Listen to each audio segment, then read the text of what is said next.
Ladies and gentlemen, boys and girls, children of all ages, HollywoodShono here, about to give you a wise Memory of Celceta video.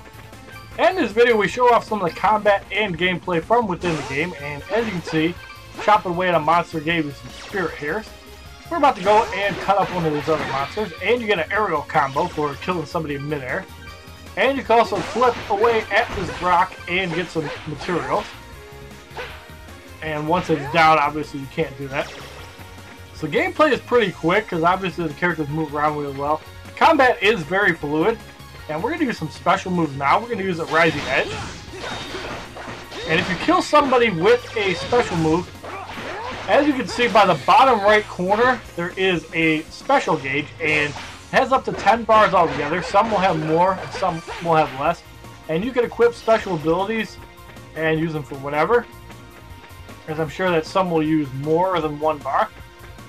And evading is done with the X button, attacks are done with square, and blocking are done with the triangle. And if you time the blocks perfectly, you'll also be able to nullify all damage. And it'll give you a little warning. And if you do a flash evade, the opponent will also be vulnerable and all hits will become critical for a limited time. So these opponents here are really easy. You really don't have to worry about them too much.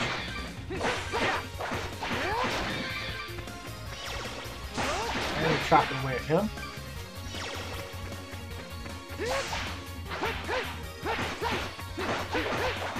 And this game just came out in the US yesterday. So definitely looking forward to playing that my day off. And I've got about an hour and a half, 2 hours in the storyline. I defeated the first boss, and on hard difficulty it did take me about 4 tries. However, I was able to successfully do it. And remember to chop up the enemies as you defeat them, which I've obviously been forgetting to do, because you will get some gear to go along with that. And keep in the details for surroundings, because you can get some gear as well, and some lootables. And there are, I believe, 24 quests altogether. When I completed the first quest, it said I had 2.6% of my quest done. So there are a total of 24 quests. It leads me to believe this is probably a 15 to 20 hour game, but I could be wrong. And I'm not sure if exploring the entire map will increase replayability or if there's also a new game plus. I'm sure that they will do some things to increase the length of game, but so far I'm really enjoying the combat. I definitely feel like they've done some stuff right, and that guy kicked my ass last time, so we're going to stay away from him, although he is coming at us. So we're going to get out of the way before he impales somebody. And luckily the enemies will go away if you've been away for a time. And for those of you who are wondering, the monoliths also work as a teleport, and you also regain your health. So you don't have to worry about going into inns and paying gold the rest of the night. And enemies do respawn as well. So it does promote farming, which is always a nice element within gameplay, because obviously for the tougher fights and on higher difficulties, you are going to have to spend time farming. And the little icon below the health is how much gold you actually have. So that's a good way to keep track of it. And the red bar is your XP, as health does restore over time. And also go into a monolith, you can also warp around. So right now I've got Academy of Mind Deaths, and I've got the main city, which I'm in currently. Leave it to me. And hitting circle will allow you to switch characters, allowing you to do different moves. So we're actually going to take on that big nasty thing when we get back to him. And we're going to use our special move on him, and hope that'll be enough to get rid of him, because I did have problems with him before. But overall, I'm really enjoying the gameplay. It is definitely worth picking up on the Vita. Now, the reason I've been able to record this video is I have something called a Katsukity capture card, which is www.3dscapture.com, and it's a very nice device. You're going to be paying between $200 and $300 to get it, so it is not a cheap device by any means. However, if you are very passionate about recording gameplay, as I just hit level 4, you're going to want to pick up that device. And I've been told do not use it within a 3G Vita. However, with a Wi-Fi Vita, there are no issues with that, as I've leveled up before. And we're going to find that beast that was a pain in the butt before. I'm actually going to use a couple special moves just to get rid of these guys. So it's your typical hack and slash action RPG. And I personally like the way it feels. I didn't really get into Soul Sacrifice, so there's the beast. We're going to use Soul Breaker on it. And it doesn't finish him off, but it does, actually it did finish him off, because Durin decided to come in like a little bitch and steal a kill.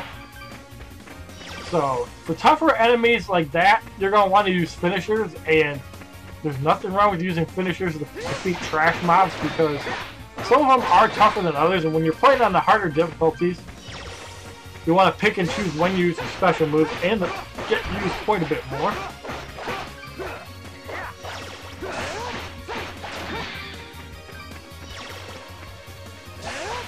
We're going to try to execute a block.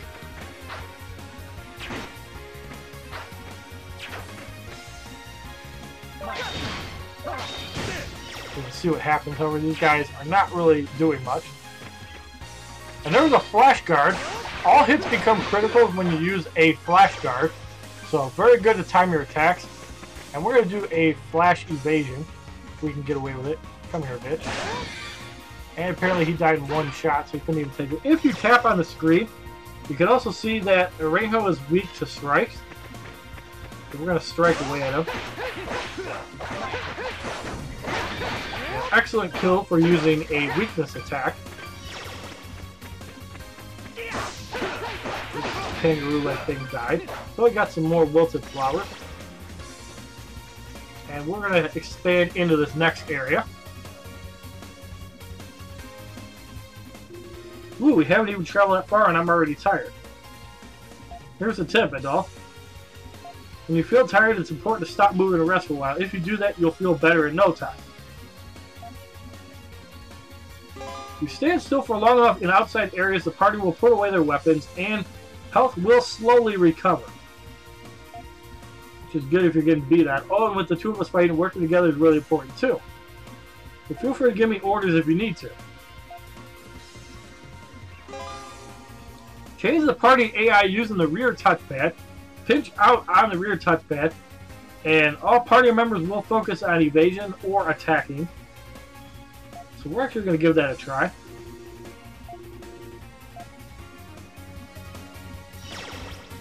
And evasion focus by pinching out. Pinching in gives you the evasion focus. And pinching out gives you the attack focus. So that's all the rear touchpad is for. I can handle that.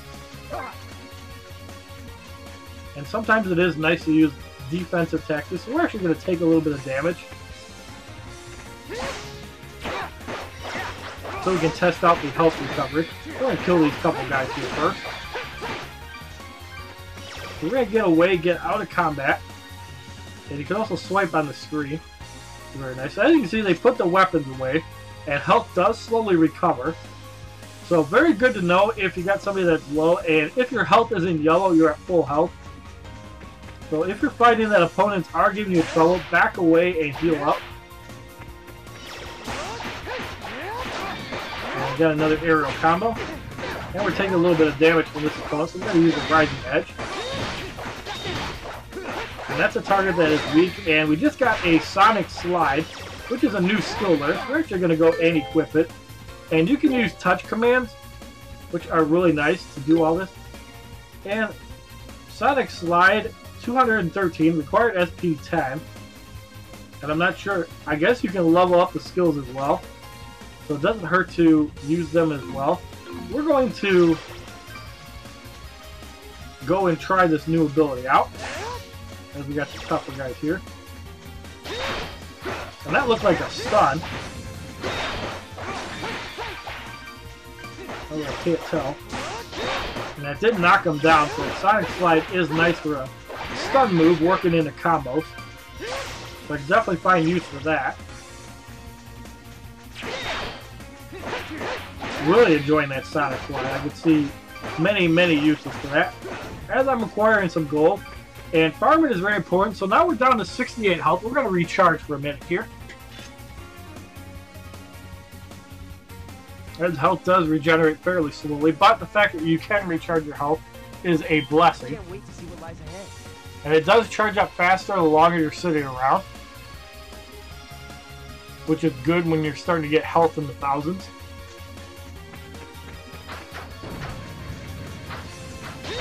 That Sonic Slide basically obliterates him. And it's nice that you can assign up to 4 skills to everybody else. And we're going to look in his skills. He's got Shell Cracker, and that's the only skill he's got. And we're actually going to look into the skills. Sonic Slide at 207 to level up. We're going to use it a few times and see how the leveling up actually works. There's a couple uses. There's 3. We're at 207, and as you can see, you get 1 XP for using it, so you're going to have to use it quite a bit to level it up. However, judging by the power stun range area, it is very useful to level them up, and especially on the harder difficulties, you're going to want to take advantage of having higher level special moves. And here's that beast that was really annoying before. And this time we're able to handle it a little better. And we did knock it down with a Sonic Slide.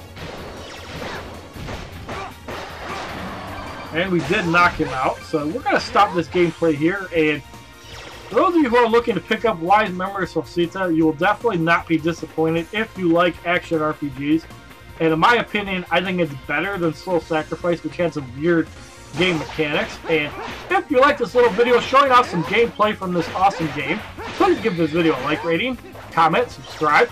Share this video amongst your friends, and as a favorite, check out my other YouTube videos, playlists, Facebook and Twitter, which are HollywoodShono, and have a wonderful day, kids.